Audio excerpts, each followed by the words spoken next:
सुनने वाले सारे भाइयों बहनों और छोटे बड़े सबको मेरी राम राम। अगर आप पूजा पाठ या जाप से संबंधित कोई किताब या कोई अन्य सामान खरीदना चाहते हैं तो नीचे डिस्क्रिप्शन में दिए हुए लिंक पर जाकर खरीद सकते हैं। अगर आपने मेरे चैनल को अभी तक सब्सक्राइब नहीं किया है तो प्लीज इसे सब्सक्राइब करें और वीडियो को ज्यादा से ज्यादा शेयर करें ताकि बाकी लोग भी इसका पुण्य लाभ उठा सकें।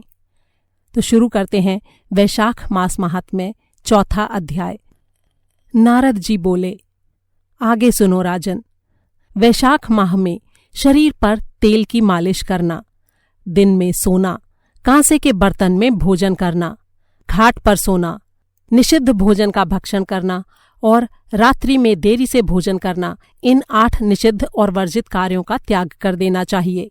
जो साधक नियम पूर्वक वैशाख मास में कमल के पत्तों पर भोजन करता है वो सारे पापों से मुक्त होकर विष्णु लोक को चला जाता है।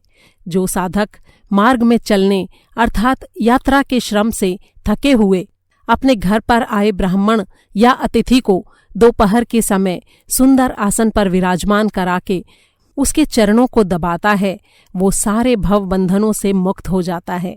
ऐसे साधक को ही गंगा आदि समस्त तीर्थों के स्नान का पुण्य फल प्राप्त होता है। जो मनुष्य पवित्र वैशाख मास में स्नान नहीं करता है और कमल के पत्ते पर भोजन नहीं ग्रहण करता है वो मनुष्य गधे की योनि को प्राप्त करता है।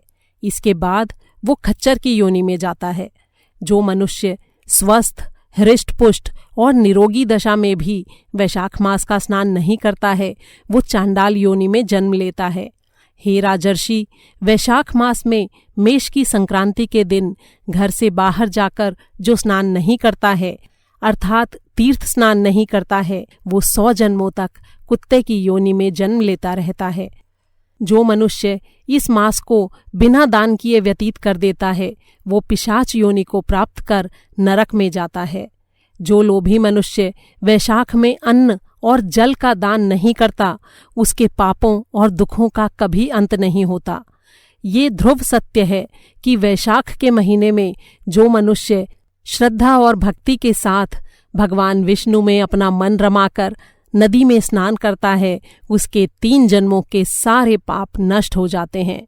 जो साधक सूर्योदय से पहले प्रातःकाल समुद्र में मिलने वाली नदियों में स्नान करता है ऐसे मनुष्य के 7 जन्मों तक किए गए सारे पाप तत्काल नष्ट हो जाते हैं। जो मनुष्य सूर्य उगने से पहले उषा काल में सप्त गंगा में स्नान करते हैं उनके कोटि जन्मों के अर्जित पाप तत्काल समूल नष्ट हो जाते हैं। जाह्नवी, वृद्ध गंगा, सरस्वती, कालिंदी, कावेरी, नर्मदा और वेणी सप्त गंगा कहलाती हैं। जो साधक वैशाख मास में देवखात अर्थात अप्राकृत जलाशयों में स्नान करते हैं उनके जन्म से लेकर उस आयु तक यानी स्नान के समय तक किए गए समस्त पाप समूल नष्ट हो जाते हैं।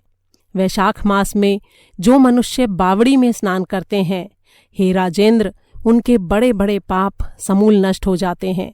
अपने घर के बाहर किसी अन्य स्थान पर यदि गौ के चरण के बराबर भी जल भरा हो तो वहाँ गंगा आदि समस्त नदियाँ निवास करती हैं, ये निश्चित सत्य है।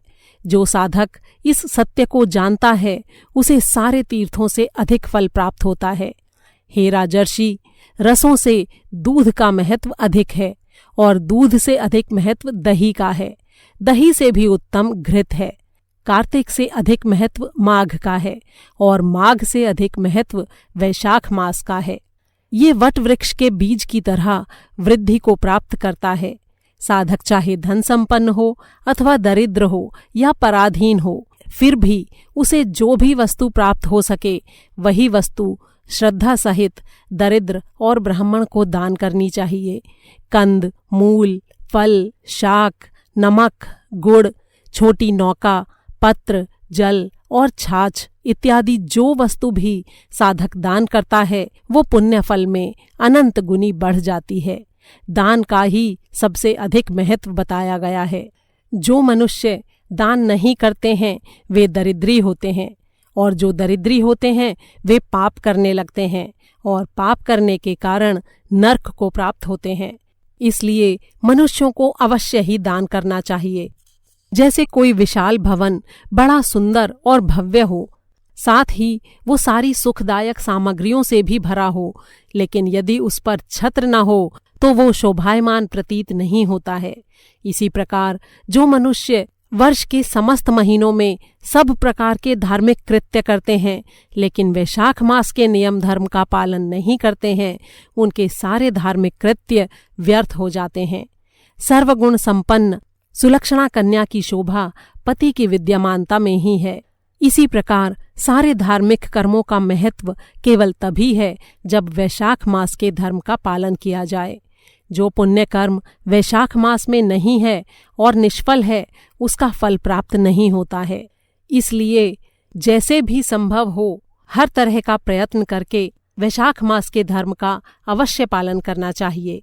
साधक मेष की संक्रांति में भगवान मधुसूदन का ध्यान करके प्रातःकाल स्नान करे और इसके बाद विष्णु भगवान की पूजा करे। वैशाख मास तत्काल फलदायी है। इसके अधिष्ठाता देवता स्वयं भगवान मधुसूदन हैं, जो श्री विष्णु स्वरूप हैं। वैशाख मास में किए गए यज्ञ, तप, होम, दान और तीर्थ यात्रा का फल भी अपने स्वाभाविक फल से अधिक प्राप्त होता है। साधक को जिस मंत्र से भगवान मधुसूदन की प्रार्थना करनी चाहिए वो इस प्रकार है। हे देव, हे देवाधिदेव, हे मधुसूदन, हे माधव, मैं वैशाख मास में मेष की संक्रांति भर प्रातःकाल स्नान करने की इच्छा रखता हूँ। अतएव कृपा करके आप मेरी ये इच्छा निर्विघ्न पूर्ण करने की कृपा करें।